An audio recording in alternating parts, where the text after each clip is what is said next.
Stock, you're very welcome to Suantraí Íosa, or the Lullaby of Jesus, where we look at the readings for the following day, in this case, Monday, the 16th of December, third week of Advent. And the first reading is taken from the book of Numbers, and the story about the oracle of the pagan holy man, Balaam, who has a reputation for being a great intercessor. And so one of the kings locally, who's afraid of the Israelites coming in, hires Balaam to curse them. And we have the story, of course, of Balaam's ass, who refuses to carry Balaam to do this work because it's not God's will.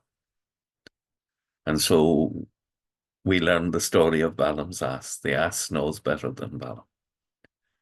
But here we have Balaam, and he goes ahead, and now he's there, and he opens his mouth to curse them, and what comes out is a blessing. I love this. The oracle of the man with far-seeing eyes, the oracle of the one who hears the word of God, of one who knows the knowledge of the Most High. He sees what El Shaddai makes him see, receives the divine answer, and his eyes are open. And then he has this beautiful prophecy of the Messiah. I see him, but not in the present. This is the moment of the excellence. I behold him, but not close at hand. A star from Jacob takes the leadership. A scepter arises from Israel. Isn't that beautiful? Isn't that simply beautiful? That God uses a pagan prophet to proclaim the coming Messiah.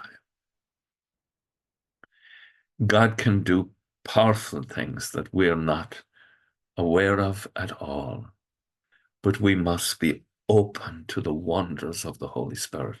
I remember meeting Cardinal Sunans, and he used to talk about being open to the surprises of the Holy Spirit. Psalm 25. Lord, make me know your ways. Lord, teach me your paths. Make me walk in your truth, for you are God, my Savior. Let me know your ways. And, you know, it's so important that we're aware that God can do really extraordinary things outside what we might see the boundaries. And this was the difficulty of the Pharisees and the Sadducees. And you see it in the gospel. They want to stop Jesus because he doesn't fit in their need. Now think about this. They want to stop the Messiah because he doesn't fit their idea of what the Messiah should be. That's a very dangerous frame of mind. Lord God, preserve us from that kind of frame of mind. Lord, make me know your ways. Lord, teach me your paths. Make me walk in your truth and teach me, for you are God, my Savior. And so they challenge Christ. Whose authority, what authority have you for acting like this?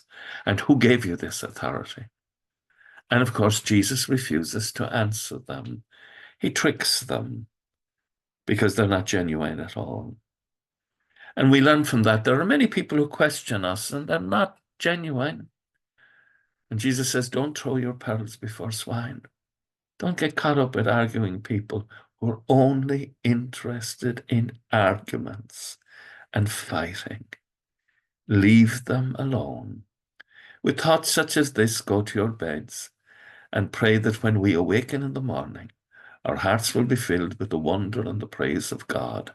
Agus gemana di elakok the kshiv, ahar mak agus spirit nave, amen. Slán go fóill. Bye for now.